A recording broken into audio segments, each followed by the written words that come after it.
Frustrated parents across the nation are planning a protest of public schools over what they call pornographic sex ed curriculums. The sex ed sit-out is taking place Monday, April 23rd, and Elizabeth Johnson, also known as the activist mommy, is involved in the movement and joins us now via Skype. Elizabeth, welcome back. Hi, Charlene. Thanks for having me. First of all, tell us what's going to happen on April 23rd. On April 23rd, we are asking parents across the nation and even across the globe to pull their children out of school on April 23rd. We have a letter that they can send to their principal explaining why. Because we are protesting graphic, gender-bending sex education in the schools. It's been brought to the attention of some of us mothers that parents are grieved and increasingly troubled about the graphic nature of sex education. Even as young as elementary school students are being subjected to this. Kids are being taught how to perform anal and oral sex on one another during class time at taxpayer expense. We are fed up. Enough is enough. We're not going to let these social Marxists sexualize our children at taxpayer expense during school hours. And so if people can be marching for gun control measures, then certainly we should be marching to protect the innocence of children. Well, Elizabeth, I understand that the protest, is parent-led, and many Yes. parents, as you mentioned, from around the world have responded to this movement. Tell us about the fact that it's gone global. Yeah, we have no resources, Charlene. Just like I said, it was a few moms, and we were going to do it in one city in Charlotte, North Carolina, because we didn't have any resources and we had to keep it manageable.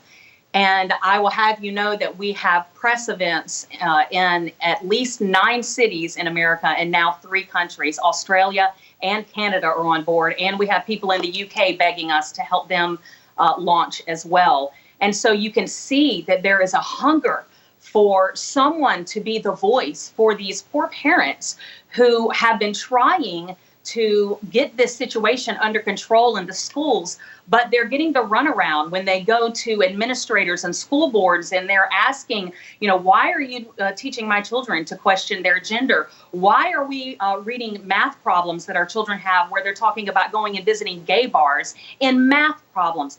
Why are you teaching our children these graphic things? They're getting the runaround and they're even getting lied to because this is very important, Charlene. There is funding attached to these programs. And so school boards and administrators, in order to receive the funding, whether it's federal funding, state funding, or private funding, and there's a lot of funding for this, comprehensive sex education, in order to receive the funding, they have to teach the programs that Planned Parenthood and Human Rights Campaign, radical leftist LGBT organizations, GLSEN, are bringing into our schools. Well, you were certainly into my next question. I was going to ask you, what role does special interest LGBT groups play in the sexualization of students in public schools? A very strong role. Planned Parenthood admits on their website, for instance, that they are the largest provider in America of sex education. Hello, parents, are you hearing that? Are we awake? Would you allow a Planned Parenthood representative in your home to teach your child about sexuality and abortion?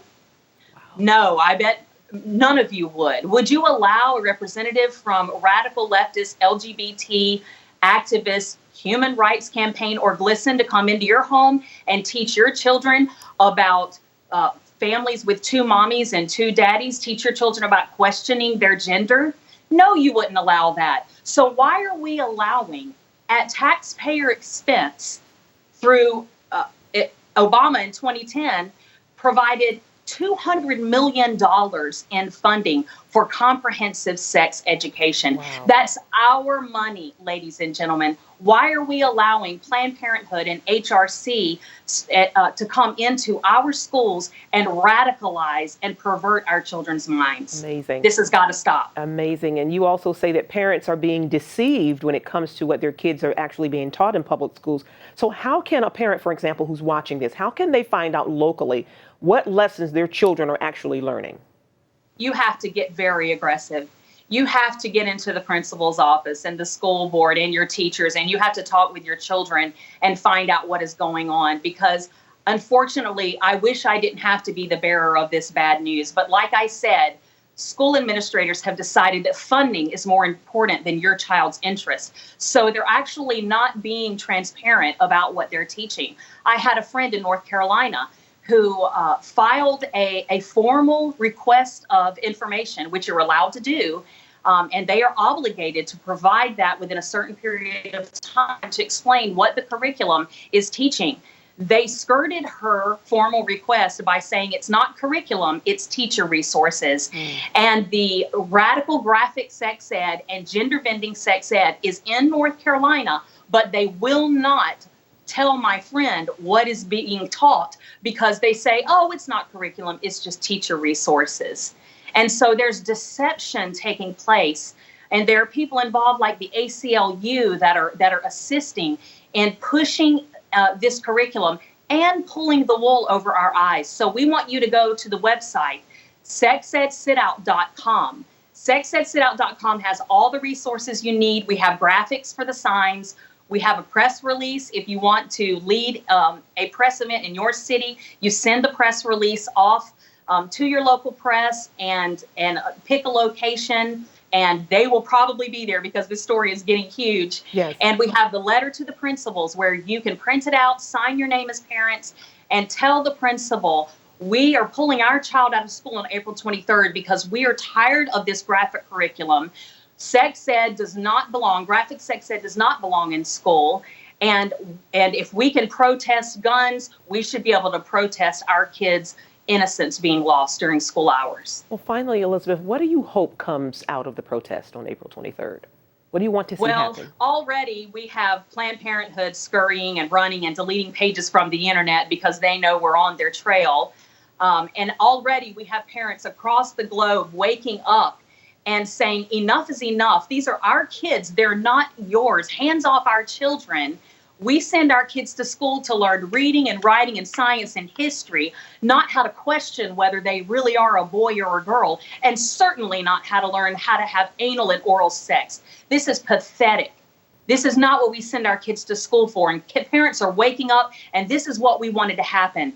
We wanted parents who were in the dark to finally wake up to the terrible nature of what's going on in the public schools. Activist Mommy Elizabeth Johnston, thank you so much for your time and for your insights on this. Thank you, Charlene. God bless. God bless.